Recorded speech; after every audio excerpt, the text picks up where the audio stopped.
My name is Walter Case. I am an 80-year-old survivor of the Holocaust. Now I'm shaking. And I'm here to tell you the story of my life. But before I do that, I want you to please pay special attention to the next few sentences, because everything I will be talking about relates to what I'm about to say. None of us have a choice in who we are. Who we are is God's choice. God decides on the color of our skin. God decides on our religion. God decides on our nationality. So to be mean, to be hateful, to be disrespectful to people whom God chose to be different than we are is sinful, it is ungodly. To me, the Holocaust started on September 1st, 1939.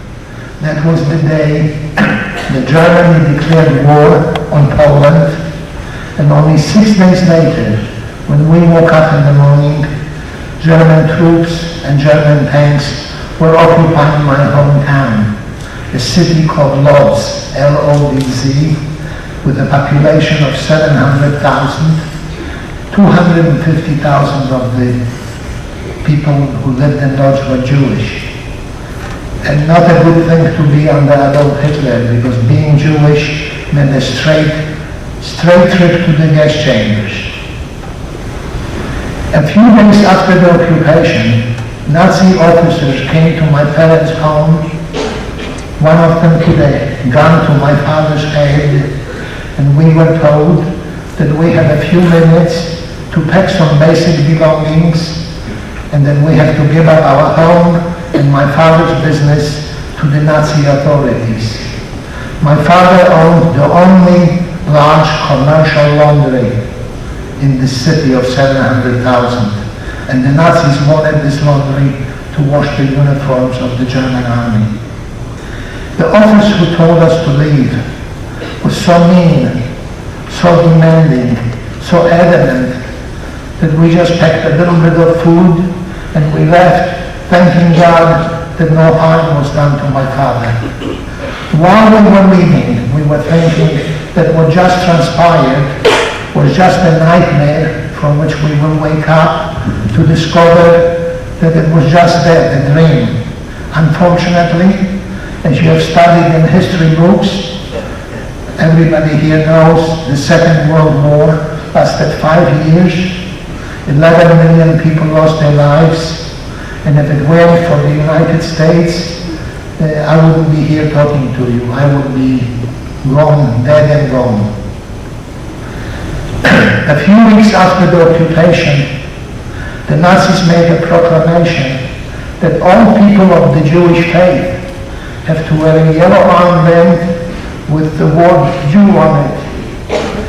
That armband immediately destroyed the fabric of our lives, because that fabric gave everyone who didn't have to wear an armband the right, the privilege to mistreat us any way they wanted to. People could beat us, take away our belongings, insult us, kill us if they so chose. There was no punishment for beating, abusing, or killing a person of the Jewish faith.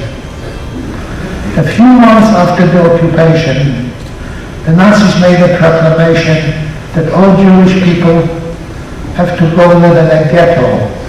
Normally I ask my audience if they know what the ghetto is, but all of you have already heard me speak, so you probably know what it is. Nevertheless, show me your hands.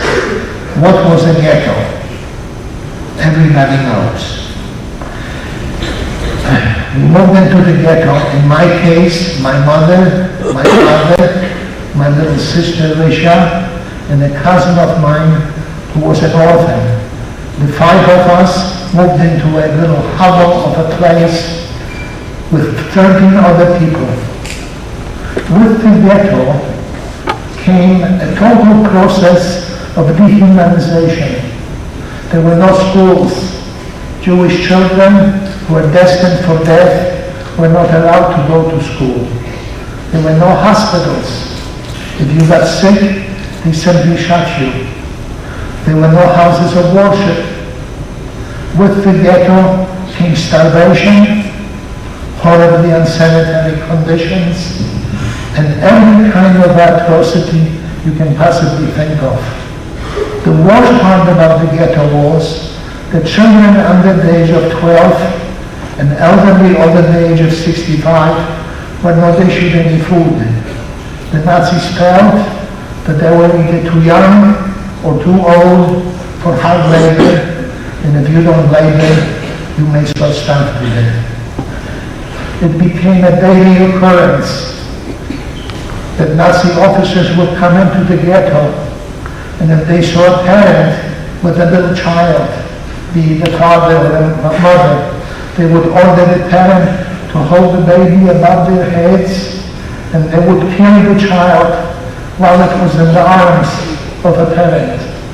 The first time I saw this, I didn't comprehend the agony of it. It's only when you are a parent yourself do you realize the tragedy that just happened.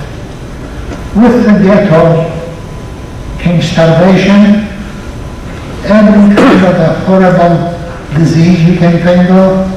The worst of it was hunger. While I was in the ghetto, I saw hundreds of old men my age and younger, ordered to dig their own graves, ordered to get into those graves on their hands and knees, begging the German gods, begging and praying to God for salvation, and be shot while they were kneeling and praying to God for their lives. A German officer made an announcement that all children or all elderly should go to the left side, everybody else to the right side. My little sister was being hidden by my mother. My mother had my little sister under her coat. I was standing next to my father. I was standing on 2 bricks, which my father found. He had me stand on the 2 bricks, which made me look the height of an average person. Unfortunately, my little sister was crying. A Nazi officer came over. He tore open my mother's coat.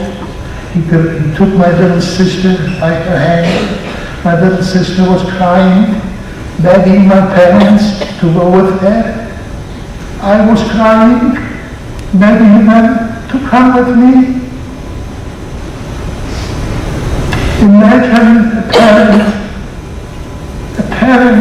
having to make a decision which one of their children they will abandon. After some thought, my father decided that my parents will stay with me and they will let my little sister go with the German officer. My father used as an excuse the thing that the German officer said, that the children and the elderly would have easier lives working on farms, while all of us would have to work at hard labor in mines, quarries, or factories. As soon as they assembled all the children and all the elderly, they lined up machine guns, and there in front of God and everyone, they killed all the children and all the elderly. I have told this story that you are hearing over 1,000 times, but I have yet to be able to describe the pain and the agony that I saw on my parents' faces while they stood there helplessly watching a little girl be killed for absolutely no reason other than God chose for her to be born into a Jewish family. There have been thousands of times that I would wake up in the middle of the night. This is happening even now. And I would blame myself for my little sister's death. I know that my father probably made the choice that most fathers would do, but this is quite a burden, that you are alive and that for your life you have to give up the life of your sibling. After they killed my little sister, we were spiritually and emotionally devastated. We were then led to a railroad station to be loaded into railroad cars for shipment to a concentration camp.